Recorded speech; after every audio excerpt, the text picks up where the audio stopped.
شہر میں سخت گرمی میں میٹرک کے امتحانات جاری ہیں، جبکہ امتحانی مراکز کو لوڈ شیڈنگ سے استثناء حاصل نہ ہو سکا۔ طلباء سخت گرمی میں امتحان دینے پر مجبور ہو گئے ہیں۔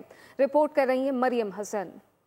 قائد میں میٹرک کے امتحانات کا سلسلہ جاری ہے۔ آج تیسرا روز ہے اور آج کلاس 9 کے بایولوجی کے پیپر جو ہے وہ لیا جا رہا ہے۔ اس وقت ہم پائلٹ اسکول ناظم آباد میں موجود ہیں، جہاں پر طالبات جو ہیں اپنا پیپر جو ہے وہ اٹیمپٹ کر رہی ہیں، کوشش کی جا رہی ہے یہاں پہ ہر قسم کے انتظامات جو ہیں وہ فراہم کیے جائیں اور فل پروف طریقے سے جو ہے بچیاں جو ہیں وہ اپنے ایگزامز جو ہیں وہ دے سکیں۔ اور اس کے ساتھ ساتھ نقل کے اوپر بھی جو ہے کافی حد تک یہاں پر قابو پایا گیا ہے اور تاحال کسی قسم کی اسکول سے نقل کی رپورٹ بھی جو ہے وہ موصول نہیں ہوئی ہے۔ تاہم بات کریں اگر اوور آل شہر کی تو نقل مافیا جو ہے وہ مکمل طور پر بے لگام ہو چکا ہے۔ متعدد اسکولز ایسے ہیں خصوصاً کراچی کے مضافاتی علاقوں میں جہاں پر نقل مافیا جو ہے وہ مختلف طریقوں سے اسٹوڈنٹس کو پیسے لے کر جو ہے وہ نقل کروا رہا ہے۔ اور اس کے ساتھ ساتھ اگر ہم بات کریں گرمی کی تو اس وقت جو ہے وہ موسم شدید گرم ہے اور مرطوب ہے، لیکن اس کے باوجود بھی امتحانی مراکز جو ہیں وہ ان کو لوڈ شیڈنگ سے استثناء جو ہے قرار نہیں دیا جا سکا ہے۔ یہ اپیل کی جا رہی ہے اسٹوڈنٹس اور ان کے پیرنٹس اور اس کے ساتھ ساتھ ٹیچرز کی جانب سے